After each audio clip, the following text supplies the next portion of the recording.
Hi again sa akong mga pinalanggang parents and pupils na nakita sa kaupat ka session sa atong virtual orientation series. Huma naman ta og hisgot about sa modular learning modality pag last session. So karon ato na sad pagahisgutan ang online learning modality in my section. So for this session, it has the same objectives with the last session. So atong hisgutan ang mga angay natong buhaton as parents as well as pupils in this modality called online learning modality. Let's start now. Now that we already know all about modular digital learning modality from our previous session, especially sa mga angay buhaton sa parents, labi na sa kadtong mga bata under sa modular, hope dili to niyo sila makalimtan.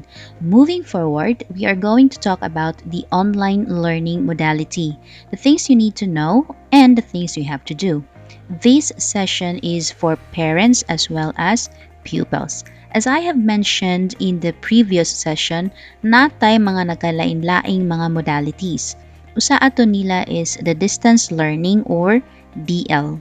As I also mentioned nga duhara ang gi-offer sa atong school which is MDL and ODL. Humanaman ta og hisgot sa MDL which is the modular distance learning, this time ang ODL na sad. What is ODL? It stands for Online Distance Learning. It is one of the types of DL or distance learning. As the name implies, ang gigamit ani is mainly internet connection and computer or gadgets. Pwede rin sad mo gamit mo aning mga SLMs or self-learning modules as supplementary materials aside sa mga books. In that case, pwede rin sad kaayo mo download atong mga modules nga naa sa ato ang FB Classroom or Facebook Classroom. Now, what are the requirements of ODL? Now, since internet ang mainly gamiton ani, dapat it should have a stable connection. Computer or laptops can be the best option to use when it comes to ODL. Kay aside sa dako ang screen, maka-multitask imong bata labi na if mag-meet sila sa ilang teachers virtually, unya na ay ipa-access ang teacher sa kana nga link or site like attendance or activity in which dili sila maglisod og balin-balhin og windows sa screen. But ayaw lasan mo kabala ka parents if wala mo anang duha. Pwede man sad mo gamit og mobile phones or smartphones and tablets. I suggest that you help your child how to navigate the gadgets para in case nga wala mo sa ilang kiliran labi na mag-virtually meet ang teacher nila, dili sila maglisod on their own. Next, there are two types of ODL or online distance learning. We have the synchronous learning and asynchronous learning. Na-mention ni nako before sa atong first virtual orientation pag-August in which online patanan mga bata ato. Karon nagsagol naman, so ako na lang sa nibalikon og hisgot. First type of ODL is synchronous learning.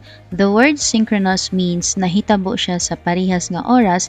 That is why learning happens in real time with teachers and pupils. It is a real-time scenario.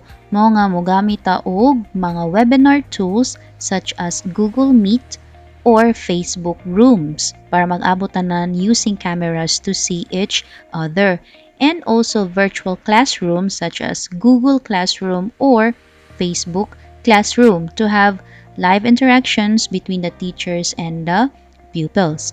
Other platform that teachers would use is live streaming, either Facebook or YouTube. If naka-appeal mo atong FB Live kamustahan nato sa Marigondon Elementary School pag August, mao to ang usa sa pamaagi sa synchronous learning. There are a lot of tools pero mao to sila ang kasagaran gamiton sa teachers in our school. To summarize this type, the host or the teachers and the viewers or the pupils are doing the learning in the same time but in different place. Kay wala man ta sa usa ka lugar. As long as live tanan nahitabo such as live presentations, live text or chat, instant messaging, live audio or video chat, live quizzes, live polling, that is synchronous. Kanang mag-chat ko ninyo sa atong GC, unya, mutubag dayon mo, that is synchronous. Pero if dili dayon mo ka-reply nako, unya sa sunod adlaw na mo maka-reply or di kaya nilabay na ang pila ka oras, lahi na ang tawag ana. Muna na siya ang asynchronous learning. When we say asynchronous, bali na siya sa synchronous learning.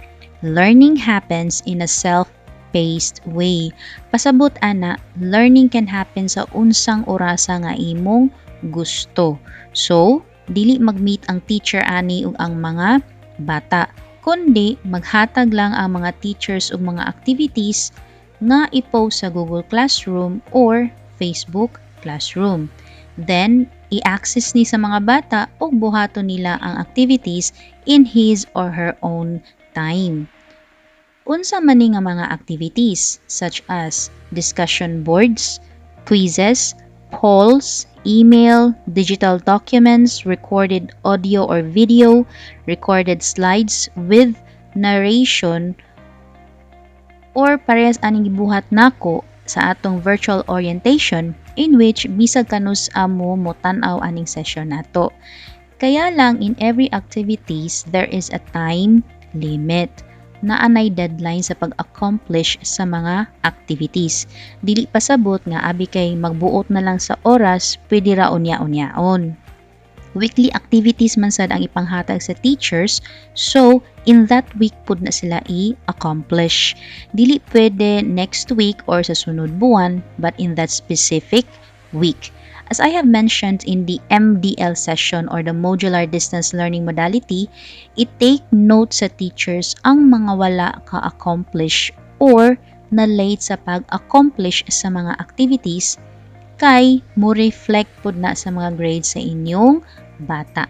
Hope na sabtan dihang dapita. Now, the question is, Ma'am, everyday ba ang online class? Yes, online class is every day. Mga everyday sad mo gamit og internet. Synchronous learning happens every day, whereas asynchronous is up to your preference. Natay schedule for synchronous and asynchronous in each subject. Before nako ipakita ang schedules, I have to share this with you kay gi-required jud ni siya sa DepEd as well as WHO or the World Health Organization for the online learning modality. There is a required screen time for learners in using the ODL. When we say screen time, mao ni ang pila ka oras nga mogamit imong bata og mga digital devices such as laptops, PC, tablets, and smartphones. As you can see in the screen, nagkalain-lain ang required screen time sa kada group, which is upat. In our case, kay grade 4 naman ta, nabilong ta sa Key Stage 2, where up to 2 hours ang required screen time. Since ang mga bata up to 2 hours naman ang required screen time every day, we teachers will meet your child for 1 hour and 30 minutes every day using Google Meet or Facebook Rooms or unsay preference sa teacher. Now, the rest nga 30 minutes is intended for the asynchronous learning. Timani na mga parents ha. So, up to 2 hours ra gyud ang inyong bata magtutok sa mga gadgets every day. Now, muask man dayon mo, Ma'am, what if kuwang ra ang 30 minutes para sa asynchronous labi na if daghan pang i-accomplish na mga activities in a day? If ever kuwang ra ang time, take a break. Break time is needed para makapahuway ang mga mata sa inyong anak. Kay magtutok baya na sila sa mga gadgets. This is recommended by the American Optometric Association, the 20-20-20 rule. Kinahanglan, In every 20 minutes or kada 20 minutos, dili siya mo tan-aw sa screen, dayon mo focus siya og tan-aw sa usa ka butang nga naay 20 feet ang kalayon sulod sa 20 seconds. It is also recommended nga ang mga bata kinahanglan mo palayo siya sa screen of the gadget for at least 10 minutes kada oras. Now, mo ni sila ang gi-recommend sa mga health experts para malikayan ang eye impairments or kadaot sa mga mata like the CVS or what we call as the computer vision syndrome. Ang timailhan nga naa kani is magsigig sakit ang ulo, hanap na ang pananaw, kumbaga blurry vision or dry or watery imong mata. Also, gi-recommend pod ni para sa some health and mental benefits of your child. So mga parents ha, anam-anama na ninyo og disiplina inyong bata sa paggamit og gadgets labi na sa ilang screening time. Sa katong parents nga dili kaayo nila i-expose ilang anak sa mga gadgets, that is a good start para dili maabot sa time nga mahimong gadget addict or makuha nilang syndrome nga gadget addiction ang inyong mga bata. Now, if you want to know more about this gadget addiction, search lang ni all-knowing Mr. Google. O, kana si Mr. Google, knowledgeable kay na siya.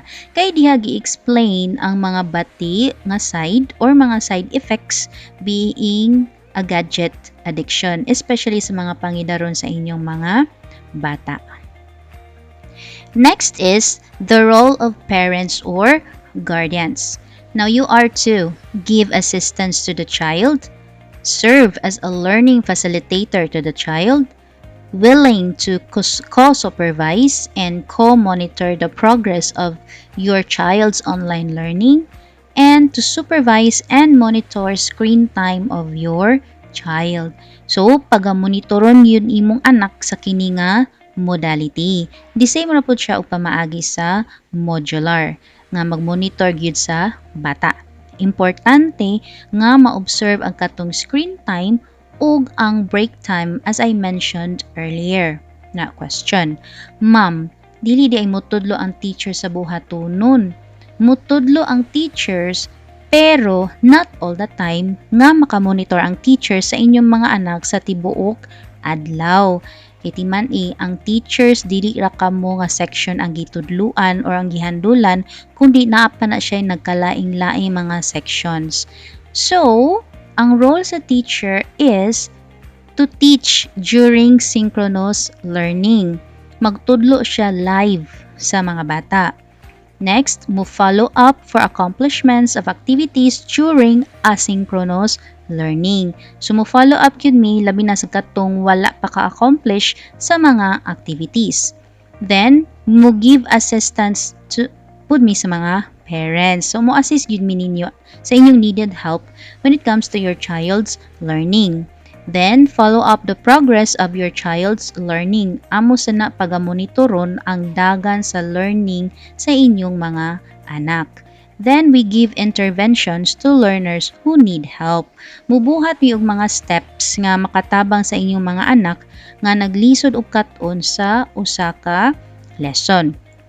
What is important is we need each other's cooperation, both parents and teachers, so that makuha sa inyong mga anak ang quality education that they need. This time, ato nang makita ang schedule sa synchronous and asynchronous in our section.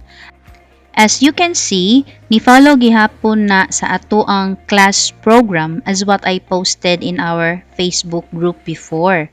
Ang green box is for the synchronous learning wherein makigmeet ang teacher ana live. Then ang orange box is for the asynchronous learning wherein anytime pwede ma-accomplish sa bata ang activities given by the teachers.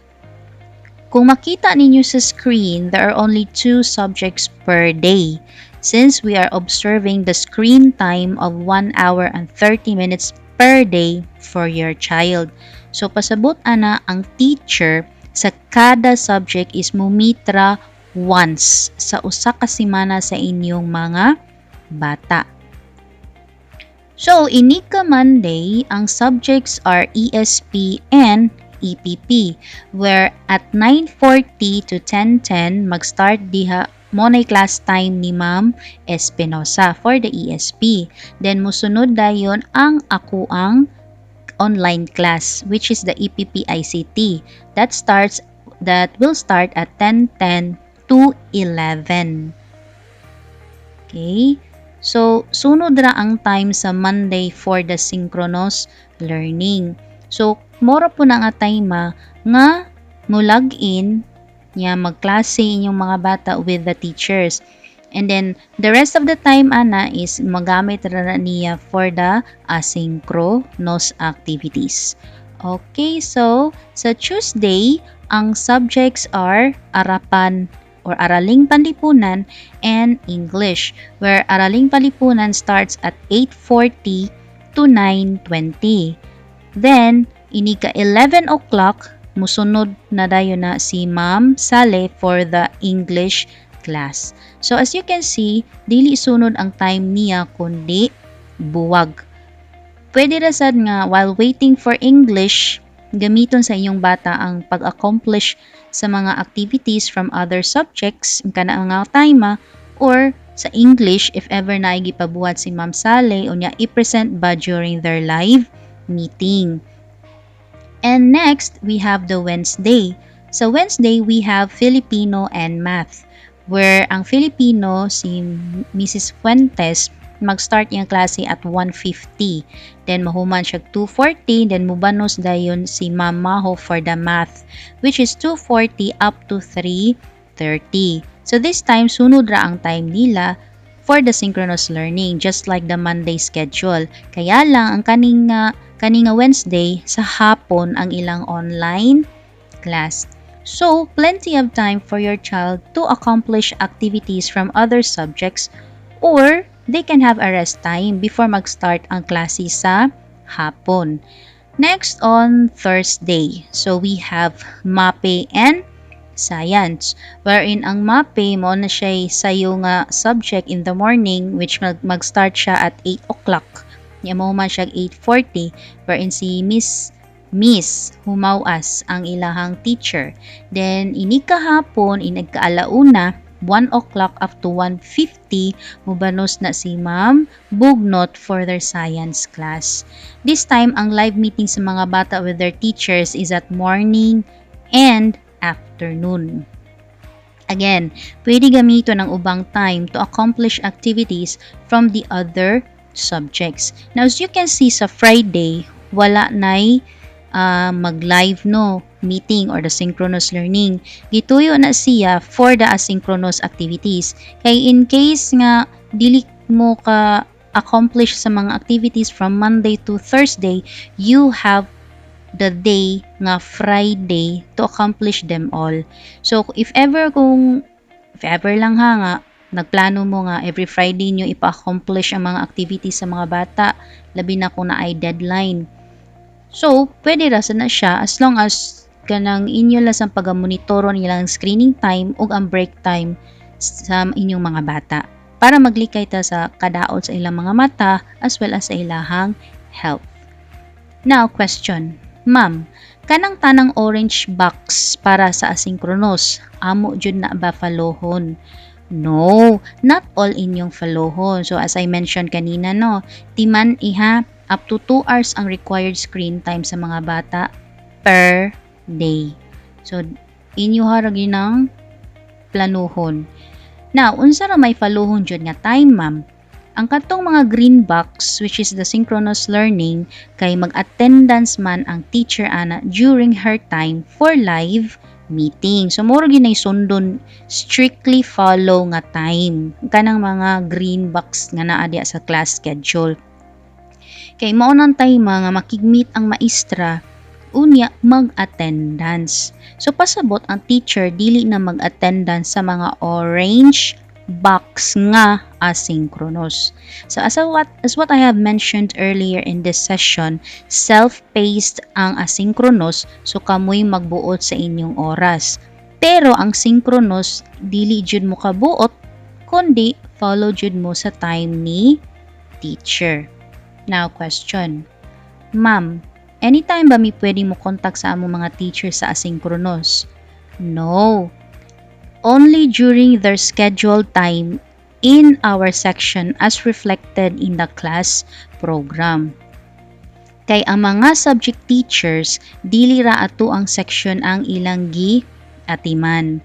They have other sections to monitor, follow up, and assist. Mao nga ang live meeting or synchronous learning is dili sunod always ang time ug dili pud tanan morning na hitabo kay we are following our assigned schedule for that particular section. That is why follow lang ta sa atong time in our class program to contact the teachers. You can see our class program in our group as well as sa atong official section account. Dugay na ko nigi-post no pag August pa ni siya. Pero don't worry katong sa bag-ong official class section natong account nag-post po ko dito. Okay, so before di ay nako makalimtan, ang mga activities sa online is not purely lang siya more sa tuslok sa gadget. Na yung mga activities nga mo require og pen and paper as well as performance-based. In case na ipasuwat ang teacher like journals or reflections sa bond paper, just like a modular, picturean ang output then send ni teacher either sa messenger or asa gusto niya pasend. Sama gihapon ng sa performance-based, like naabay ipa-roleplay si teacher nga videohan ilang self or naabay ipabuhat si teacher nga makita niya nga gi-perform sa bata. Depende na sa mga teachers kay kaming mga teachers we have our own ways and strategies on how to assess your child's learning. We are now at the last topic and that is the learner's portfolio. Now, ang kining portfolio is gi-compile ang mga outputs sa inyong mga anak. Sa gi-mention nako kanina, varied ang activities sa online, so ang mga outputs sa inyong mga bata must be kept or stored. I-keep lang ang mga reflections nila like the journals and others sa usa ka place. If video or picture ang output, then i-store sila sa computer or gadgets in one folder para dali rang makita. Kay kami sad mga teachers, we are required to have evidence of the learner's progress and that is the portfolio of your child. So parents, please, let us help one another. Ang atong gibuhat is para sa kaayuhan sa inyong mga anak. Now, before I forgot, akong ipakita ang mga class codes para maka-join mo sa Google Classroom sa kining mga teachers. Ang uban ninyo naka-join na sa ako ang Google Classroom sa katong EPP-ICT. So, use Gmail or Google Mail to join these classrooms and if wala pa ganing mo Gmail account, dapat ngalan sa bata ang gamiton like in aning of format na naa sa screen karon.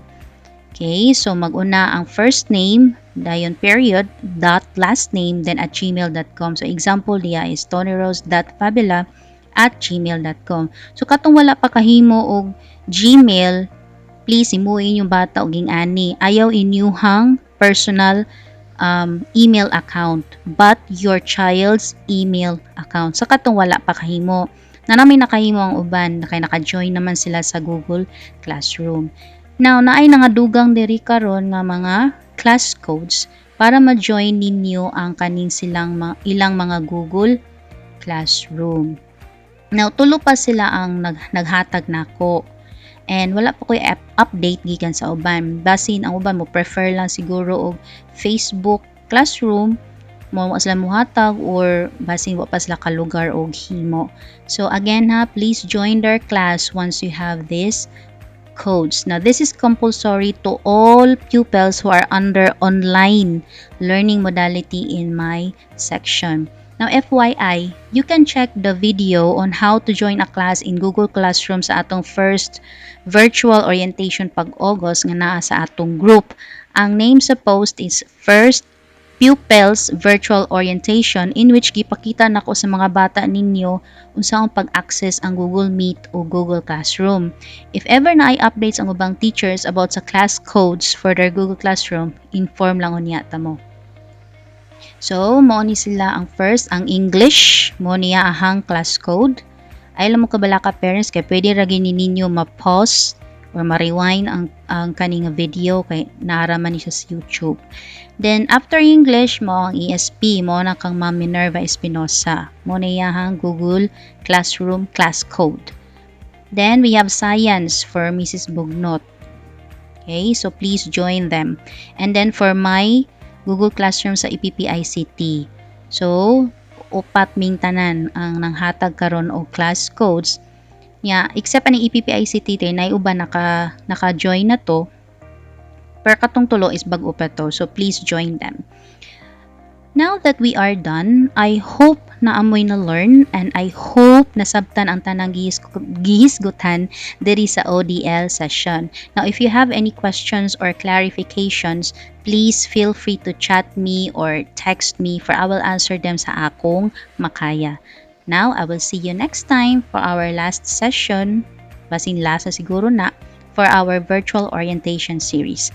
Thank you parents, stay safe and God bless.